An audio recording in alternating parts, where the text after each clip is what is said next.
on that morning after the coup is achieved, or the transformation of the regime is achieved, they will want external support as well as internal support. In this edition of UCLA Newsweek, analysis of the situation in Egypt. The uncertainty is very unnerving. Also, the economics of the Super Bowl, blood and platelet donations saving lives, and freshmen rate their emotional health at a record low.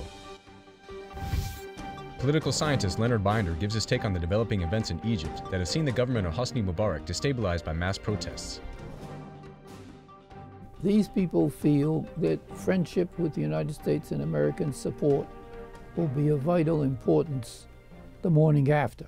That is, when you wake up and Mubarak is not there, and Mr. X or Mr. Y is now the president, maybe pro tem, if that would be Baradei, or maybe even someone who claims to be able to run for office later on. That on that morning after the transformation of the regime is achieved, they will want external support as well as internal support. Now, to some extent, they can't look like they're copying the exact policy of Mubarak. But at the same time, they would be looking for some kinds of support, external support, and support even in the face of their public in Egypt. So that I wouldn't say that it is entirely clear that this would render such a devastating blow to American policy.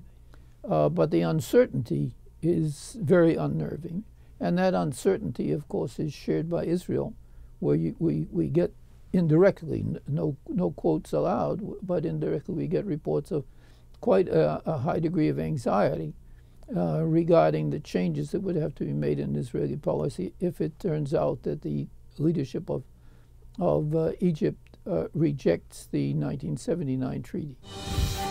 And now we'll look at more developments at UCLA. With a buzz around Super Bowl 45, economist Leo Haney argues that the event has become one of the biggest economic stimulants of the past 50 years, despite a down economy. People really want to spend money and have a good time, have Super Bowl parties and so forth. The Super Bowl has achieved the status of almost a national holiday, which the NBA has not done, and which the World Series hasn't done, and which I don't think either of those sports will ever achieve. The UCLA Blood and Platelet Center reunited patient Rosario Saavedra with 18 donors who helped sustain her life after she suffered liver failure and massive blood loss in early 2010.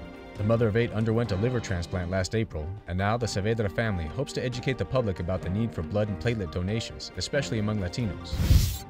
According to the annual freshman survey, only 51.9% of college students reported that their emotional health was in the highest 10%, or above average, a record low in the 45-year study.